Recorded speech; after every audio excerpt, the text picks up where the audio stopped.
Hey everybody, it's me, and I'm here with an overview of next month's Great Artist lesson for our first and second graders.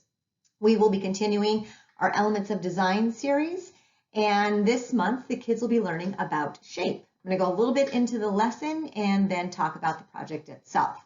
When we begin this lesson, we don't even tell the kids what it is they're going to be learning. In fact, what we do is we just start asking them some questions. These questions are designed to help them stretch their thinking and look at the world a little differently, look at the world in shapes. So we begin by asking simple questions like, have you ever gone through a shape? Have you ever gotten into a shape? What shape makes you calm? Why are cups round? All these random questions, but they are all designed to have the kids start looking around their environment and seeing how shape plays such a big part in their life. Now that we've stretched the kids' thinking and they're starting to look at the world through shapes, we get into some of the basic shape types, geometric and organic. And this whole lesson is really just about us having a discussion with them and them telling us what they already know or discovering what they didn't think they knew. So we get into geometric shapes and we ask them to tell us what they are and why are they considered geometric shapes. And then we go on to talk about what are called complex geometric shapes. Now, don't be intimidated by this. It's just a really simple concept, and it's a way to kind of expose them as to how some of these complex geometric shapes are made. And these are shapes that they already know about, trapezoid and parallelograms and diamonds. And we just go up on the board and we just, by a series of triangles and squares and rectangles, we show them how they themselves can create these complex geometric shapes. After we've talked about geometric shapes, then we just ask them what an organic shape is and some examples of organic shapes that they know about or that they see around in their environment. Now we're going to take their thinking to the next level while we talk about three-dimensional shapes. Now, we don't spend a lot of time on this. It's just like 1 minute you're having this discussion, and it's really just to kind of give the kids a glimpse at the fact that shapes just aren't one-dimensional. They are three-dimensional, and those shapes are all around them as well in nature. And we just ask them to tell us, what it is, where they see these three-dimensional shapes out in the world. And really, it's because if they can draw a three-dimensional shape, they can take their art from a flat one-dimensional plane to having it have shape and movement in their art. So it's just a little discussion, and it's kind of cool for the kids to see how flat one-dimensional shapes come and make these three-dimensional shapes. For instance, like a cube is made of squares, and a cone is made of a triangle and an oval. And then we just say to them, if you can figure out how to do these three-dimensional shapes, you can pretty much draw anything in nature. And then we just have a discussion about how they see these things in nature. Like a cube of sugar is would be a cube, or a house would be considered a cube, those types of things. So again, it's just taking that discussion really briefly, just for them to see that shapes just aren't one-dimensional. So now it's discussion time, where we get to talk about some of the art pieces that we have hanging up in the room. But before we do that, we just ask the kids, look around the room. Tell us, what geometric shapes do you see that are both two-dimensional and three-dimensional, or organic shapes? And then we ask them to look at the paintings and tell us what shapes they see in the painting. You can even turn the paintings upside down or sideways, and it can create new shapes that their eye didn't see before.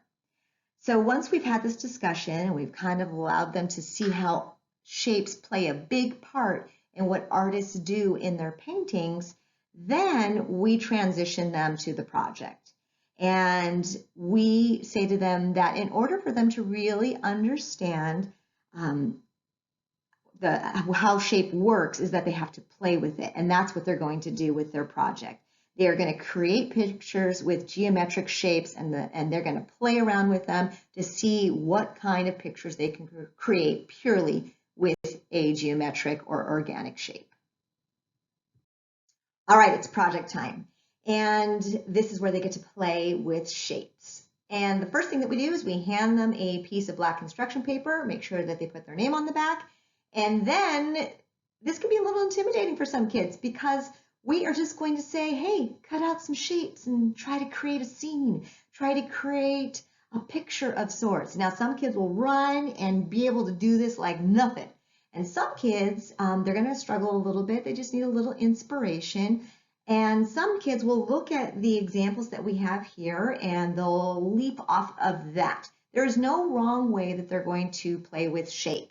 They can create a scene. They can create an animal. They can create a geometric shape extravaganza. It's whatever it is that they can come up with.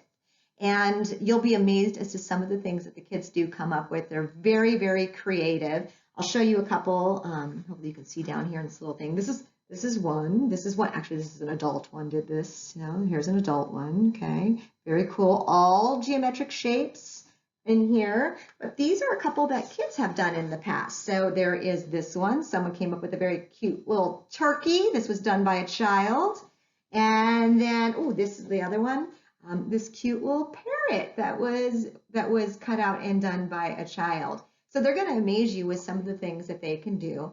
But you just really want to make sure that you encourage them by helping them cut out the shapes if need be. And there'll be some printed shapes, but in all honesty, the kids typically don't use the printed shapes or any of that stuff that's provided from. They just like cutting it out themselves and figuring it out themselves. So don't be surprised if no one uses those. But a tip for you, and the tip you need to give them, is to make sure that they, don't glue anything down until they have everything in place. Because what typically happens a lot is the kids get so excited and they just start gluing stuff down and they go, ooh, yeah, I needed to glue this down before I glued this down. Or, ooh, that's in the wrong place. So really focus with them in encouraging them not to glue anything down until they've got it in the perfect spot that they want. And then also to make sure that they use enough glue, not too much, but enough glue to make sure everything stays in place. So they can do it in a horizontal or a vertical way, whichever way works for them. Just let them have fun and let them be creative, and you are going to be pretty surprised at some of the cool scenes that they come up with. Well, that's it for this month's lesson. Hopefully it all goes off swimmingly, and if you have any questions or comments, by all means, please let me know. Otherwise, I will see you in the hallways, and happy creating.